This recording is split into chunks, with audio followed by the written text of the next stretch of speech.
Hello, it's me, Pavlo. Did you ever want to buy some good affordable planar-magnetic earphones and at the same time do something good for the planet in the whole?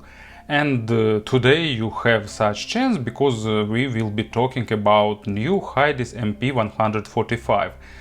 And as name suggests, it's a planar-magnetic in-ear monitors with 14.5mm diaphragm, which looks pretty nice. Of course, Hidizs did their job in creating some unusual driver, some good acoustic treatment and so on. But actually they offer all that for just $110. They started pre-order campaign on the Kickstarter, so you can grab this early bird deal now.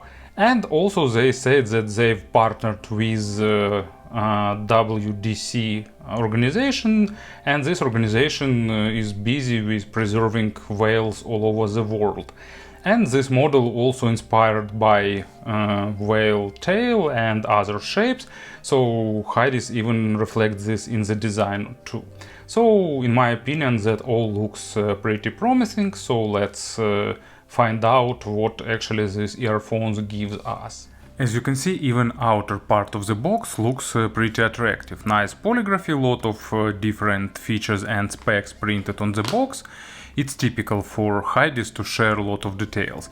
Most interesting for us is sensitivity 104 decibels and 30 ohms of impedance. So they are slightly below average in terms of sensitivity, but not too much. But what is really interesting here, inside of this box inside of the sleeve, we getting plastic box. Mine was unfortunately a bit damaged during mail delivery, but still pretty pleasant impression. Inside we getting earpieces themselves and box with different accessories. And also pretty rich set of tips, so 3 different sets, 3 pair each, as usual treble focused, balanced and bass focused. So whatever you like to get. And here, what we getting here, so some papers and a nice leather box for storage of the earphones. So also here is the cable and also nice attractive plastic cube that holds replaceable filters. So traditional for recent Hidizs models, they have replaceable filters in the construction. So you just twist it to open if you need to get some filters, and when you did some replacement, actually it should be this way. So just put it down and twist back to close. Not sure how durable these locks are, but in general, out of the box this thing looks pretty pleasant. Here are earpieces themselves, and as you can see they are definitely inspired by the shape of whale tail, and also this pattern reminds me some ocean waves. So looks, in my opinion, really attractive and pretty fresh. Also you can see that they have this bionic breathe hole, so vent holes located somewhere inside of these notches. And inner side is really soft, smooth and fitting nicely into ears. Spouts have average length and sound isolation is about average plus minus, but I really like the build quality. Looks pretty pleasant, as well as the color they've chosen. Also here is replaceable filters. You can just unscrew one and screw another if you need. So you can tweak the sound further. And here is stock cable, also nice and pleasant surprise for $110. So let's unwind it. Here used classical 2-pin connectors, just regular sockets, not flushed, not recessed, not something like that. So classical 2 pins, fitting nicely, holding well. There is a soft ear hook to guide the cable around your ear, and here is cable itself. Looks pretty attractive, nicely braided, interesting color that actually matches the design of earpieces. Like, hats off for this tiny detail. It goes down to this splitter. Here is the chin slider, and after the splitter with chin slider it goes in 4 wires down to the connector you select. So my version is with Pentagon. In general, I'd say that in terms of design, exterior and other things, everything is on the perfect level. But of course the most important question is the sound. I gave them about 48 hours of burn-in, there were slight changes in sound, but if you'll decide to buy them, don't spend time, just get them and start enjoying their sound. And I want to say about filter system in advance, it actually works similar to previous Hidizs creations. Basically here is the medium balanced one, and that one that labeled as bassy, it actually reduces treble a little bit, and opposite, that one that is labeled as more trebly, it reduces bass.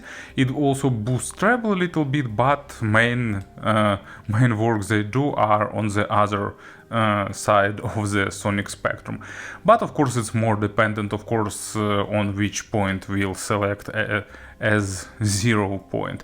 Anyway, actually, if you find treble too much here, you can use that red bassy filter, which will do the work perfectly, and actually that's the way I prefer them. But let's discuss the sound on the minimum stock value.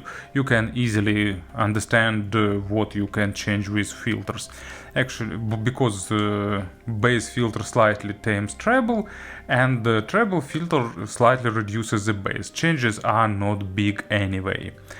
And I think it's safe to say that it's a perfectly tuned earphones for those who need a fun V-shaped sound signature.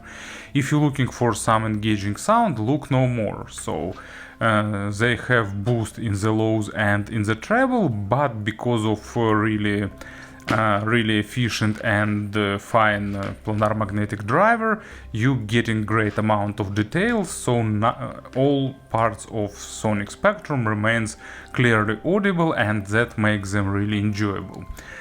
So bass is noticeably boosted, and if it was a slower driver, bass would be overweight and bloating. But here we get planar, so speed here is really good, and it gives you both punch and weight when it's necessary. And at the same time you're getting surprisingly good amount of small nuances in the low frequencies that makes acoustic instruments or some timbre-rich instruments are very saturated and engaging. Sometimes they are even a bit oversaturated, but it's more about fun than absolutely natural or monitoring listening. And in my opinion that makes more sense in the affordable segment. Okay, it's not really affordable, but $110 for this level of technicality, for this level of overall tuning and refinement, I think it's super affordable. At least at my scale, of course, because it's really subjective. For a lot of people, $100 for earphones is absolutely insane. And for others, like $100, it's what they spend on few pair of good tips.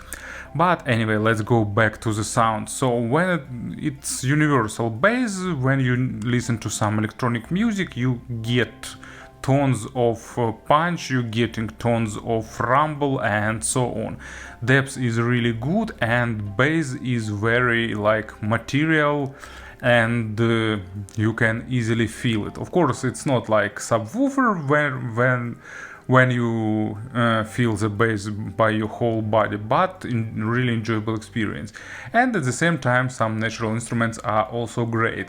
So it's not 100% natural, but it's really fun. So let's see what it gives us with some examples. So first one, it's Bob Marley and the Wailers, I Shoot the Sheriff. And it's classics of classics. You know the track, you know Bob Marley, you heard the song. And the important part of this music is actually the rhythm that is held by drums and bass, and actually they are not over dominating, but they need to be represented in a fun, really present way, but at the same time not overdone. And thanks to the amount of bass it has, and thanks to the planar definition, you'll get that. Mid frequencies are reduced compared to lows, but also it's all about the speed, so mids doesn't sound like muffled, doesn't sound veiled, and bass is controlled really well. Sorry, I forgot another example. It's Caravan Palace Moonshine, so classical electro swing with nice bass line, but at the same time a lot of good instruments, vocal, interesting samples and all of that, so you're getting bass here, and also you're getting nice contrast mids and treble to accompany that. And now let's go to the mids. So transition from bass to mids is almost perfect, and the mid frequencies are slightly focused on the micro contrast, so you'll need to pay a bit more attention for the record's quality, for the source quality, because they are sensitive to this. And at the same time you're getting like really good definition, not like balanced armatures, but still really good resolution, a lot of small nuances, but at the same time they are not sounding dry. Definitely they would sound dry if actually they were linear, but not in this case, because you're getting that accents and that gives you nice engagement. Also they have good dynamics, meaning good emotion representation. So if I decide to go nitpicking, probably I'd say that I prefer a bit smaller gain in the upper mids area, but it's about the stock tips, because you can fix that. Because of bumped bass and treble, actually imaginary stage is big but not huge, and it's not trying to be holographic, but still really good representation of the space, with both width and depth equally well developed and nice depth layering. You're getting all nuances of the instruments, of course, when they are present in the record, and you're getting a good weight distribution, meaning really engaging male vocal, and there is this bump in the upper mids area, making things more spicy, especially when it comes to female vocal. Actually, you know, I'd prefer a bit more natural tuning of treble, but it's also achievable here. And first example, I really wanted to find out how it performs with something fast and something dirty, and actually this album of Annihilator is a great example. It's extremely fast, it's not perfectly recorded, but at the same time it's also not perfectly mastered, but also it features some great riffs and tunes. And these earphones deliver it really superb, with necessary amount of aggression, with tight bass that doesn't dominate over the whole other part of the spectrum. Sometimes it sounds a bit too harsh for me, but it's the way this album was recorded, with really noticeable additional energy in the percussions area. And on the contrast, something like much more refined, much better recorded. It's Amber Rubarth, Full Moon in Paris, and it's all about magic vocals, subtle instrumental part, and all that perfectly recorded with a lot of overtones and small nuances. And actually add here nicely built stage, you're getting a pretty enjoyable experience. Not like from some super expensive model, but really fun and engaging. And in terms of treble, they actually have above average extension, and that means that you'll need to find something with properly recorded treble, because often at the above 10 kHz area, modern records have some issues, let's name it so, some artifacts of mastering, lossy compression and so on. So you need to find something good to feed these babies. Instead, they'll give you nice refined treble. Layering is really basic, but it's not like it wasn't expected for this price tire. But overtone saturation is pretty nice. Treble is pretty energetic, so if you treble sensitive, you definitely, it's better like to try them before buying. Using basic tips and basic filter can tame treble in a noticeable way, but still it's not the earphones that will hide or soften some treble, because attacks and decays are pretty fast, and that gives you that sense of airness. But at the same time, if you sensitive to this part, better to try them. First example, it's Rainmaker. I wanted something really energetic, really engaging and saturated with treble, and Hiromi Uehara is a perfect match for that. Really impressive drum line and bass line, and really tight, really impactful, but on top of that, absolutely virtuoso performance on the fortepiano with good amount of details and nuances, pretty lifelike sounding. Compared to more expensive models, it lacks treble layering, but for this segment, actually I will say it as is, it's to my ears it's the best pair in the affordable segment for fun sound. And probably the track that definitely needs to be here, because it's all about saving the whales and preserving the ocean. Soundtrack for The Big Blue by Luc Besson definitely should be here. Movie is absolute masterpiece. If you haven't seen it's definitely something to fix in your life.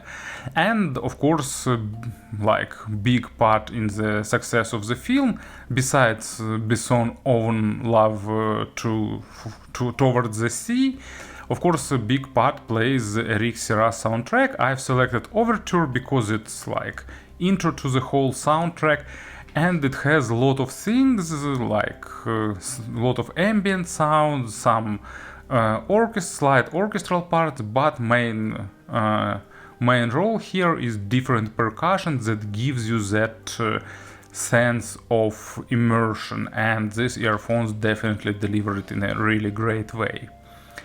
So, in terms of pairing, actually some good dongle will do the job here perfectly. Hidizs recently released S9 Pro, if I remember right the naming. I have it, but I didn't test it, but I'm pretty sure it will be a good pairing for these earphones, as well as any other decent dongle that can deliver like about average amount of power. Speaking about the comparisons, actually I can recall two models in this price range, planar-magnetic models. It's Shure Shower S12, actually I didn't test the Pro version. And my pair was much more bassy and warmer sounding, so this one is more technical. It also has a great amount of bass, but it's faster. And 7 Hz Timeless, if I remember right the name, they are more refined and a bit more natural with less bass, so for enjoyability I'd select this model. To summarize these parts, because as usual review became much longer than I've expected, so huge thanks for those who listened this far. To summarize everything, superb, enjoyable model that really get a lot of attention really soon, as it will start arriving at those who will do the pre-order on Kickstarter. So hopefully the final retail version will be the same as the one pre-production that I have for tests. Thank you for listening, thank you for your attention, and of course have a great day.